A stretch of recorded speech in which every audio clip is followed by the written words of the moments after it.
విశాఖ జిల్లా అనకాపల్లిలో జనసేన నాయకులు ఎన్నికల శంఖారావం పూరించారు. అనకాపల్లి పార్లమెంట్ జనసేన అభ్యర్థి పార్థసారథి ఆధ్వర్యంలో భారీ బహిరంగ సభ నిర్వహించారు. సామాన్య ప్రజలతోనే రాజకీయ నాయకులు ఉండాలనే ఉద్దేశంతోనే ఆర్టీసీ బస్సులో వెళ్లి నామినేషన్ దాఖలు చేశారని తెలిపారు. పార్లమెంటు పరిధిలో ఉన్న సమస్యలను పరిష్కరిస్తామని హామీ ఇచ్చారు. రాష్ట్ర ప్రభుత్వం ప్రజలను మోసం చేస్తుందని యలమంచిలి జనసేన అభ్యర్థి సుందరపు విజయ్ కుమార్ ఆరోపించారు.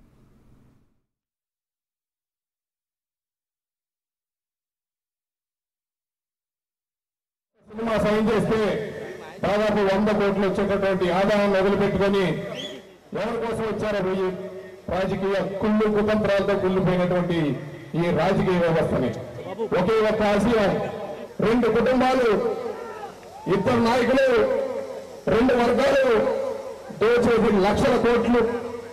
ఈ 2 కుటుంబాలు ఈ రాష్ట్రంలో జరుగుతున్నటువంటి ఆర్థిక ప్రగతి మొత్తాన్ని దోచుకొని ఆ దోచుకున్న డబ్బుతో రాజకీయం చేయాలి. వారి కుటుంబాలు తప్ప వేరే వాళ్ళు ఈ రాష్ట్రంలో అధికారంలోకి రావడానికి వీల్లేదు అని ఒకే ఒక కుట్రపూరితమైన ఆశయంతో 2 పార్టీలు పనిచేస్తా ఉన్నాయి. చంద్రబాబు నాయుడు గారు చెప్తారు, ఉంటే నేను అధికారంలో ఉండాలి, లేకపోతే వేరే జగన్మోహన్ రెడ్డి ఉండాలి, అంతేగాని మీరో ప్రత్యామ్నాయం ఇక్కడ రావడానికి వీల్లేదు. ఇదే జరుగుతుంది, 70 సంవత్సరాల నుంచి ఇదే జరిగింది. దీన్ని మనం ఎదుర్కోవడానికి పవన్ కళ్యాణ్ గారు జనసేన పార్టీని స్థాపించారు. మనం ఎదిరించేది వీళ్ళ కుటుంబ పాలనని, మనం ఎదిరించేది వీళ్ళ అవినీతికరమైన పాలనని. దయచేసి అర్థం చేసుకోండి. ప్రతి ఒక్కరిని నేను చెప్తున్నా, పవన్ కళ్యాణ్ గారు ఈ రాష్ట్రానికి ఒక వరం. ఆయన ముఖ్యమంత్రి అవ్వడం మనకి ఎంతో శ్రేయస్కరం. ఇక్కడ మీరు ఒకటి ఆలోచించుకోండి,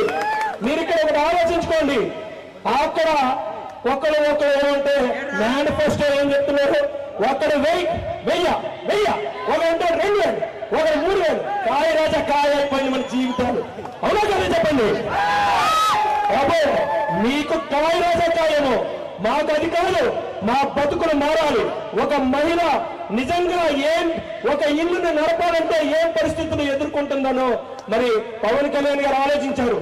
గ్యాస్ కి ఖర్చు 70 అవుతుంది ప్రతి నెల. ఆవిడ గ్యాస్ కొనుక్కోవడానికి వెతుక్కోవాల్సి వస్తుంది డబ్బు. కాబట్టి గ్యాస్ ని ఫ్రీగా ఇచ్చారు. మరి రేపు మన పవన్ కళ్యాణ్ గారు ముఖ్యమంత్రి అయిన తర్వాత ప్రతి నెల గ్యాస్ ఫ్రీగా ఇస్తున్నాం. 2500 నుంచి 3500 చాలు ఒక కుటుంబానికి. మరి రేషన్ తప్పించి 2500 నుంచి 3500 ఇస్తున్నారు.